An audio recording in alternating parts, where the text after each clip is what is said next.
18 months ago, I decided to make a kimono for my Nezuko cosplay, and this kimono was a traditional kimono made with Japanese techniques, making sure I had everything according to how it was supposed to be done and perfectly how it is made in Japan, and you absolutely loved it. And of course, I decided to make a pattern so you didn't have to do all the research that I did. It took me over 3 months to finish the cosplay, to make sure my pattern was completely accurate to how it is supposed to look and how it is supposed to be made in Japan. I had so many nice comments on how much they appreciated that I had done all the research and I had made all these patterns so you didn't have to make it. Unfortunately, you also really hated it. People were downloading the pattern thinking it was an easy pattern to make because I get it, it looks square, it looks straight, it must be easy, but it isn't. And lots of beginners trying to make this very advanced pattern for the first time and feeling frustrated because they didn't manage to get it right. That is why I decided to make an easy kimono. So before we start, let me show you what are the changes that I made to my original kimono to make it much easier for beginners. Welcome to Cosplayland, I am Alice and this is how to make an easy AF kimono. I printed a diagram of my original pattern to see which parts were a bit difficult to understand and which parts people had the most trouble with. I literally spent months having to answer DMs explaining some of these things to people because in 99% of the cases they had never in their lives sewn anything and yeah, they thought this would be an easy project. I mean, yeah, sure. As much as I like solving problems and help you out if you have problems with any of your patterns, I have limited time, so I thought I would just simplify a few things, and these are some of the changes that I'm going to make. First of all, let's simplify the actual pattern. There are a few pieces which are traditional and they have their purpose, but they definitely gave some issues to people. So things like the collar guard is a different piece, take that off. These other line, these panels seem to be the one having the most trouble with people because they didn't understand how these two pieces go together. Also, another part that I think I'm gonna get rid of is the extra length for the fold on the kimono, because I don't think most people realize that this is not part of the garment. You actually need to tie it around your waist. Also, in my original pattern, I had different lengths for different types of sleeves and I had a very long explanation of these ones and which one is supposed to be for males or females, and I've decided to just like keep it simple and just keep a sleeve for men and one sleeve for women and just like get rid of all the extra options because you don't need options. If you want it longer, just make it longer. This is gonna be for a costume, it doesn't need to be accurate and you definitely don't need it. And finally, the last part I'm going to modify is the collar because probably that is the most difficult part to make in a kimono. It's folded in a way in which you have to just like make it smaller, and I just decided to just go for a simple rectangle so you can just attach it normally without having to think too much about the actual orientation of it. And I think that's it.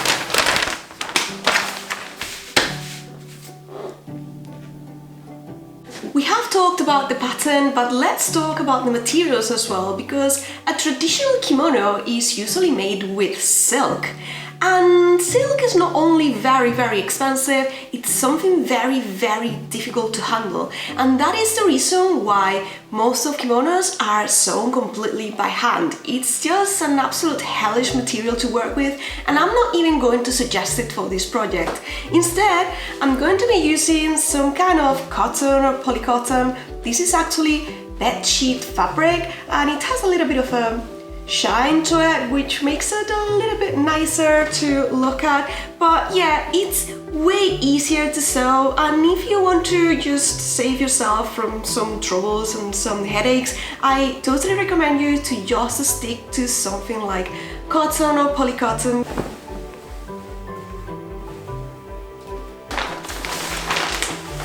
I think you get the idea, so let's just stop talking for a minute and let's cut the pieces, because fortunately that should be now very easy.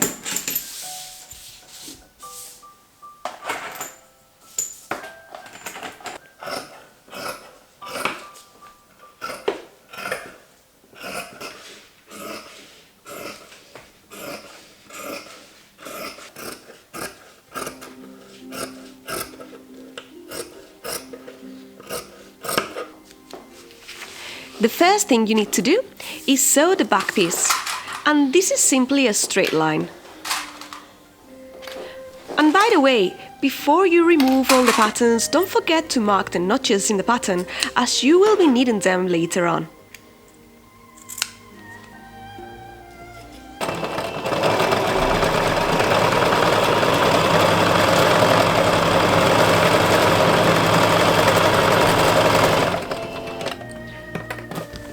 For best results, remember to iron your pieces as you go. This is going to make a big difference, so this is your only reminder to do so. Next, it was time to attach the front and back pieces, but I'm only attaching it at the shoulders for now.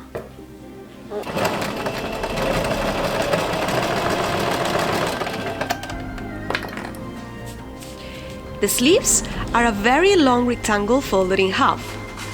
For my kimono, I will be sewing them up to the bottom notch because I am doing a female kimono.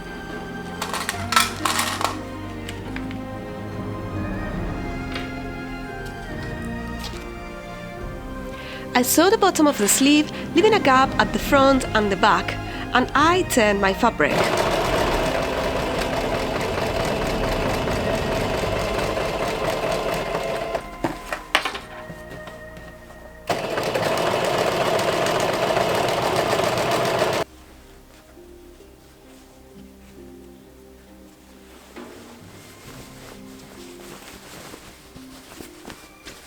And I also decided to hem the sleeve before I attach it to the body, so it would be easier to sew it later. I have the basic shape of my kimono sleeves, and trust me, I am dying to just sew this by hand, but this is not going to be just an easy kimono, it's going to be a quick kimono, so I am going to be sewing all the details with my machine instead of by hand, which is what I like doing, but hopefully this will make it a bit quicker. For the back, because I'm doing a female kimono, the idea is that the sleeve is attached till about here, and this part over here is left open, so you want to make sure you are folding the edge inwards and just finishing this little seam over here. And to do so, you may need to cut a few notches on the sides so you can just turn it properly. But yeah, other than that, this is gonna be very easily attached to the body of my kimono, so I'm gonna do that next.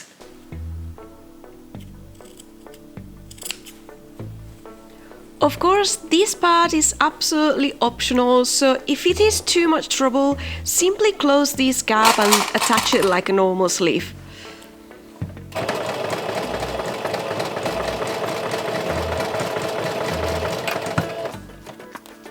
With the sleeve fully finished, you only need to attach it to the body of the kimono.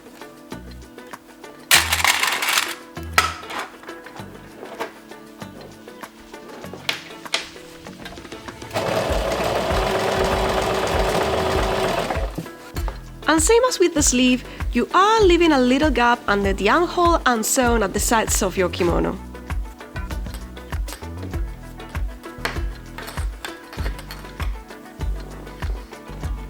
Okay, I just tried the kimono because, contrary to what I usually do, I thought this was gonna be a perfect pattern already, and I didn't do a mock-up, like, rookie mistake, but I'll tell you what's going on and how I'm gonna fix it, so hear me out. So, here's my kimono. It's looking quite good, it's looking like that, very good. Now the thing is, my idea for this kimono was that I was just gonna let it sit on the floor, not on the floor, but you know, on the right place, and just get rid of this part over here, which is usually folded on a kimono.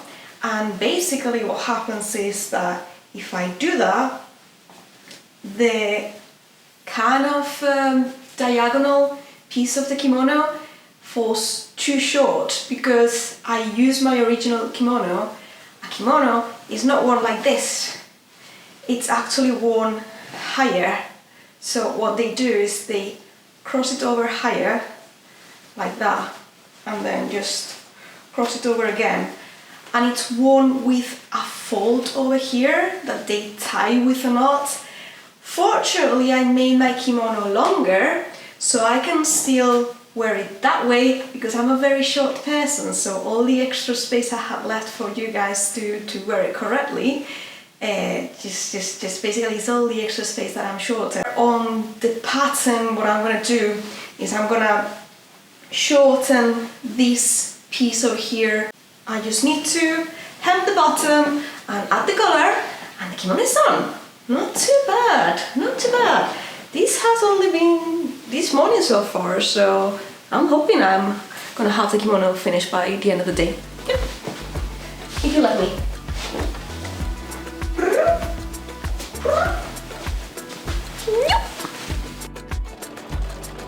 I hemmed the front and the bottom of the kimono, and I also made some ties to keep it closed while I'm wearing it. And when I was about to finish the color, of course, my camera simply died.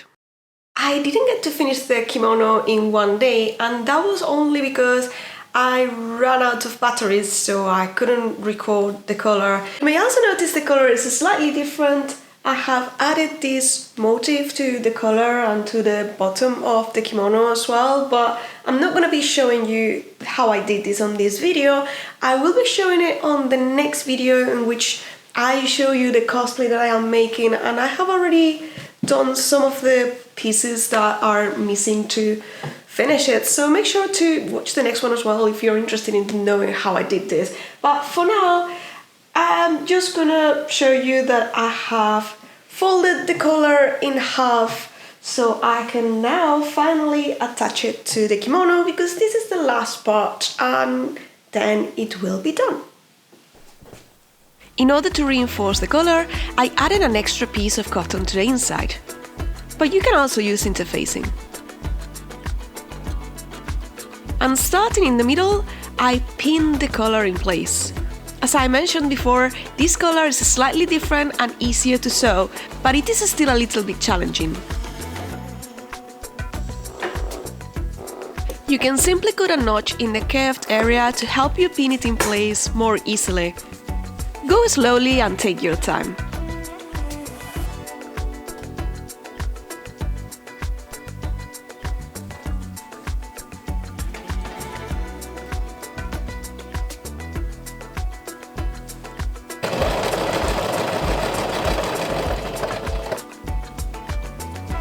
And here's your reminder to be kind to yourself, because yes, sometimes things don't go according to plan, but just a little clip and just readjusting where the stitches go is usually enough to fix it.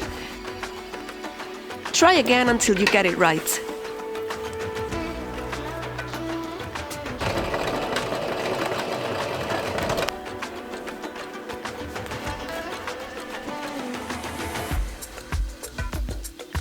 With one side of the collar attached, it was time to fold the other half on top, making sure the stitches are completely covered. We are going to be sewing on top, trying to catch the fold on the other side.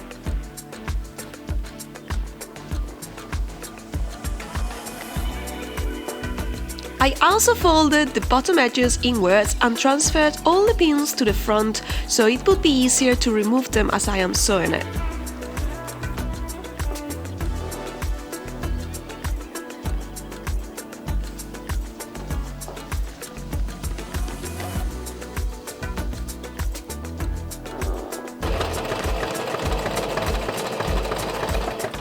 As I still wanted my collar to look smooth and seamless, I used a technique called stitch on the ditch, which hides the stitches between the seams and barely catches the back of the collar. This is, however, quite an advanced technique, and it's possible that you miss a few stitches here and there, so you don't have to do it this way. To be honest, I was quite glad I was able to finally stitch something by hand, and with this, the last detail was sewn and the kimono was ready to be worn.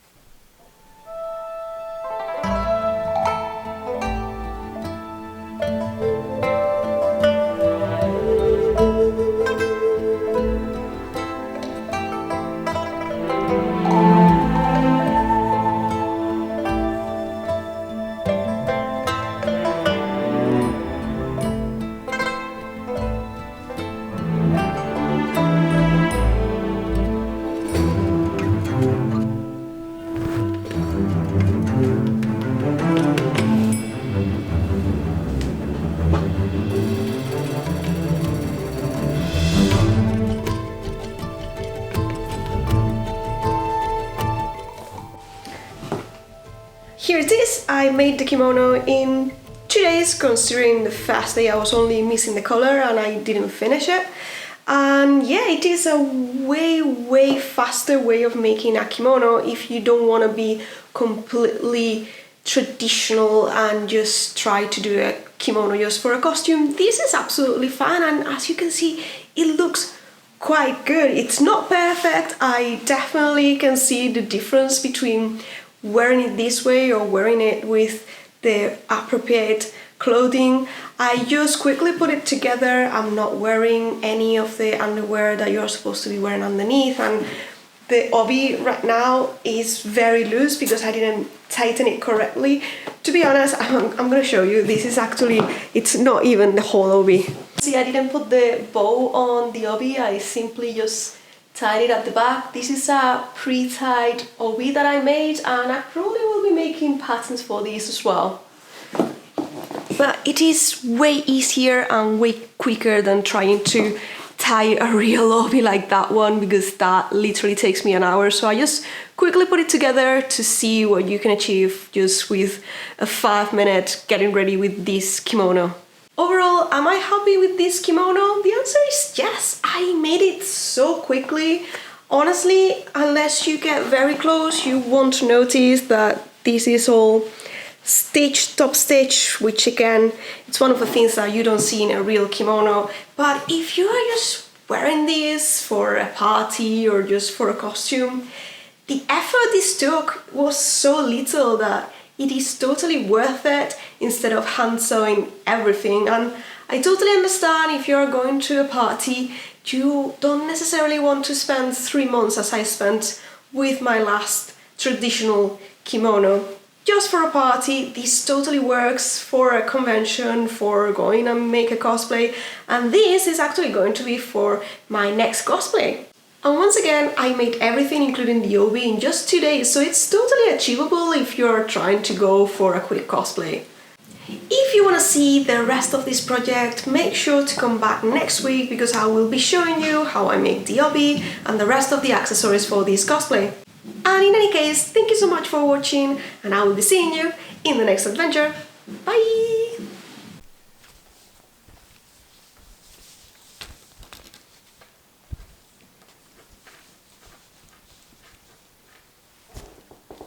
We have talked about the pattern, but let's talk about the materials as well. A traditional kimono is made with cat hair, absolutely, very important. Bye.